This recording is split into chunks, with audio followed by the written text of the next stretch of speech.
Bem-vindos ao Kabbalah Cast. Quem está assistindo aqui no YouTube, em vídeo, clica para se inscrever na nossa página e a gente sempre ter mais visualizações. Hoje eu quero falar sobre o interno e o externo, o aspecto interno e o aspecto externo das histórias da nossa vida. O motivo que eu quero falar sobre isso é porque a porção dessa semana, a porção da Torá e do Zohar dessa semana, Be'alotcha, fala no nível literal do acendimento das velas da menorá, aquele candelabro com 7 braços, e que Aharon HaKohen, Arão, o sumo sacerdote, irmão de Moisés, era encarregado de acender diariamente as velas da menorá no tabernáculo, no templo. Mas a palavra Be'alotcha, que é o jeito que Deus comanda que Arão acenda as velas, Be'alotcha não significa acender. Ledlik, em hebraico, significa acender. Be'alotcha tem a ver com elevar. Então, a primeira pergunta é o seguinte: se Deus está mandando acender as velas do candelabro, por que a palavra usada é elevar e não a palavra acender que existe no dicionário? Continuando a porção, tem uma história que os israelitas reclamam da maná no deserto. Então, no deserto, durante 40 anos, os israelitas se alimentavam de forma milagrosa de maná, que era uma comida milagrosa que caía todo dia do céu.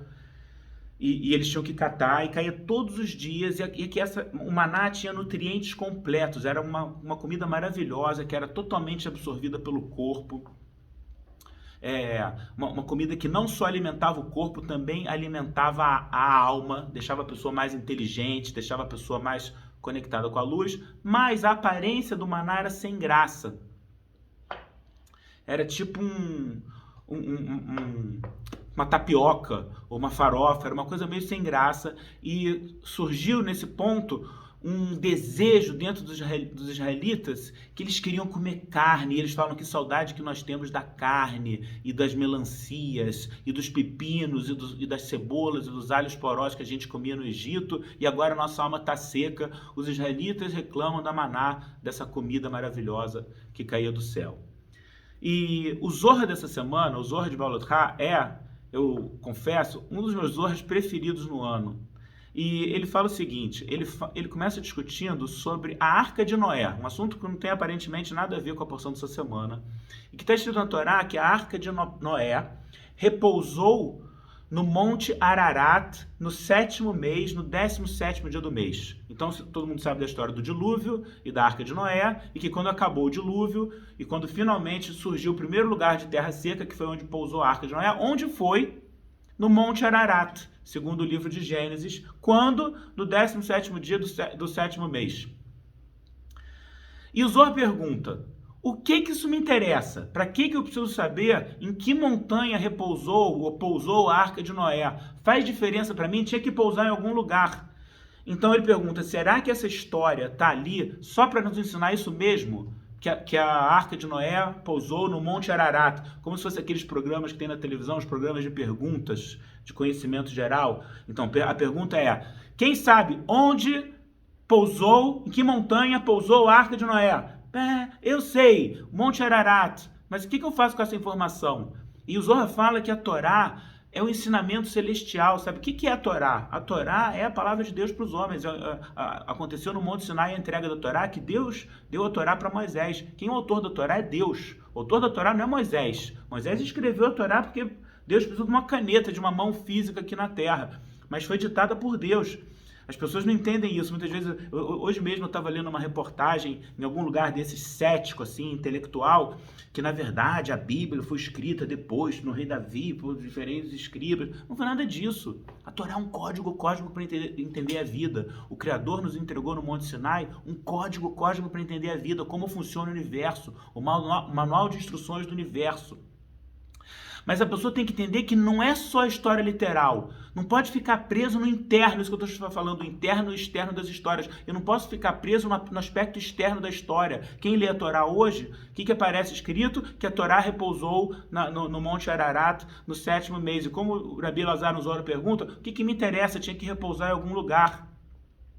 E que a Torá é, então, esse documento divino, a maravilha do Criador que ele entregou aqui na Terra, o projeto da criação. A Torá não pode ser só histórias simples e mundanas, como ele pergunta. Será que a Torá é isso? Histórias sobre as falas de Esaú, as falas de Zimri, as falas de Bilam, de Balac, as falas do jumento. Daqui a algumas porções na Torá vai ter um jumento que fala, o jumento de Bilam, ele fala, a jumenta, na verdade, era uma fêmea, e ela fala. Então, ele até fala, o Zohar fala, eu acho um pouco engraçado o jeito que o Zohar fala. Ele fala assim, tem um rei de carne e osso. Não pega bem para esse rei de carne e osso falar sobre coisas fúteis, falar abobrinha. Quanto mais escrever. Quem poderia imaginar, então, que o Rei dos Reis, o Criador, o Sagrado Bendito seja, não tinha outra coisa para produzir uma Torá sagrada, e sim reuniu as falas de Esaú, as falas de Balac, as falas de Lavano para Jacó, as falas da jumenta, e compilou isso, e com isso ele produziu uma Torá. E se for isso, até autores mais recentes conseguem escrever, talvez, histórias mais legais.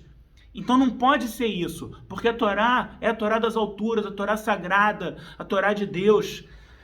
Então, o que o Zohar explica é que tudo no nosso mundo tem um aspecto externo e um aspecto interno. Então, por exemplo, ele fala que até os anjos, que são seres espirituais, quando eles vêm para o nosso mundo, eles têm que se vestir numa roupagem material, porque senão o mundo não ia conseguir aguentar eles e eles não iam conseguir poder estar aqui no mundo. Então que os anjos, quando vêm aqui nesse mundo, eles têm que vestir uma roupagem material. E se é assim com os anjos, que são seres espirituais, diz o Zohar, quanto mais a Torá que criou esses anjos, a Torá é mais ainda. Então a Torá, quando foi revelada no nosso mundo, ela também se vestiu numa vestimenta, numa roupa.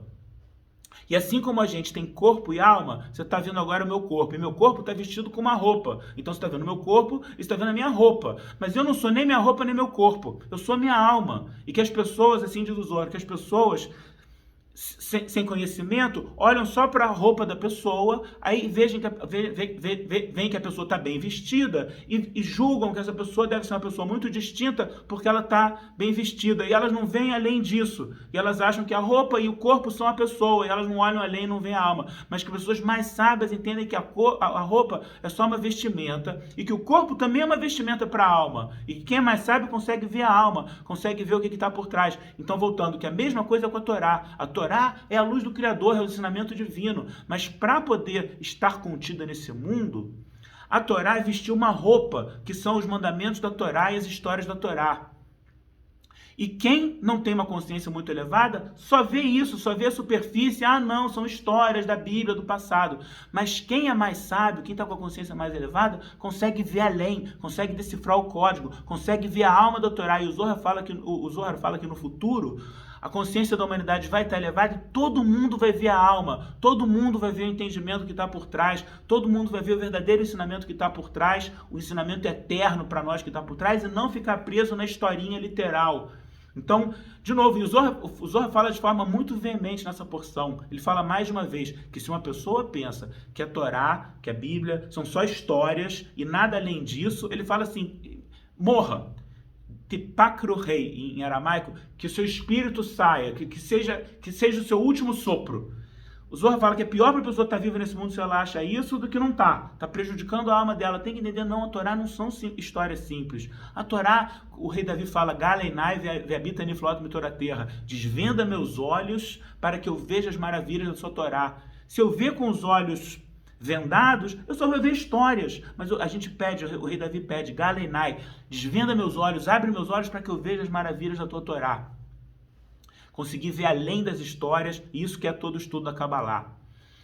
Mas então, isso vale para as histórias da Torá, mas isso também vale para as histórias da nossa vida. As histórias da nossa vida têm um interno e tem um externo. O externo é o pacote externo. Alguém me tratou mal, alguém agiu de forma injusta, alguma coisa injusta aconteceu comigo, alguma coisa desagradável aconteceu comigo, estou passando por algum desafio, estou passando por algum aperto, por alguma dificuldade. Isso é história externa. E a gente pode ficar preso na história externa, ou eu posso conseguir me aprofundar e ver a história interna. O que é o interno? Por que eu estou passando por essa história externa? Porque Deus Deus quer me elevar para o próximo nível. Deus quer me ajudar a subir de nível. Não basta ser bom, eu tenho que estar sempre melhorando. Por que pessoas boas sofrem, como a gente aprende nos cursos de Cabala? Porque não basta ser bom, a gente tem que estar sempre melhorando, evoluindo, indo para o próximo nível do videogame da vida, indo para o próximo nível do jogo da vida. E os desafios da nossa vida vêm para nos ajudar a evoluir. Se eu fico preso na história externa, eu vou ficar reclamando. Por que que ela me tratou assim? Por que que o chefe me tratou assim? Por que que a minha sogra me tratou assim? Por que que a cunhada falou mal de mim para outra cunhada e agora elas não querem olhar na minha cara? Sabe, tem a historinha externa. Eu posso ficar o resto da vida preso na historinha externa. Mas o que eu quero? Entender que o interno é bom. O externo normalmente vem num pacote desconfortável e incômodo. Mas o interno é bom, é a luz me ajudando a ir para o próximo nível, é a luz me ajudando a evoluir. Então agora a gente volta para a primeira pergunta que eu fiz. Se é para acender a vela, por que não está escrito acenda a vela e sim bealotá, que significa elevar a vela? Porque a vela ser acesa no tabernáculo não é que Deus precise que alguém, que o ser humano mortal, que um mortal acenda uma vela aqui embaixo porque Deus está com falta de luz. Hazrat Shalom, Deus não permita. Deus é a luz está sempre acesa, está sempre presente. O que eu tenho que fazer é me elevar. Quando eu elevo a minha consciência, eu revelo a luz, quer dizer, eu acendo a vela, mas que já estava aqui o tempo inteiro. Quando eu elevo a minha consciência para entender de forma mais profunda as histórias da vida, eu vou entender que mesmo que veio num pacote incômodo, era luz e era bom. E o que tem isso a ver com os israelitas reclamando do maná do deserto? Eles reclamaram do externo. Quem vê só o externo vai se enganar. E o externo do maná era sem graça. A apresentação era sem graça. Era uma tapioca, era uma farofa, era uma coisa sem graça. Uma coisa sem um visual maravilhoso. E eles queriam o interno, mas eles também queriam o externo. E que na nossa vida a gente cai nesse modo reclamão, como os israelitas caíram no modo reclamão, mas a história dos israelitas caírem no modo reclamão, como o Zohar ensina, não está lá para nos ensinar sobre os israelitas do passado que caíram no modo reclamão.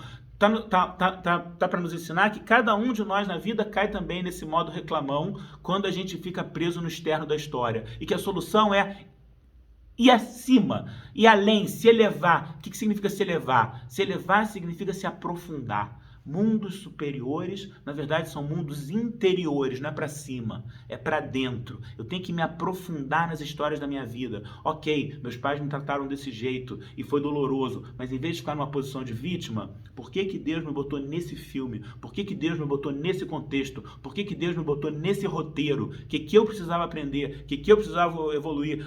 E o meu ex? E o meu chefe? E seja qual for a história, a gente pode ficar preso no externo da história, que nem os israelitas ficaram presos ao reclamar no externo do maná, ou eu posso me aprofundar e ver o interno, e ao me aprofundar e ver o interno, eu acendo a luz que está sempre presente. Então, que seja uma semana iluminada para todos nós. Até a próxima.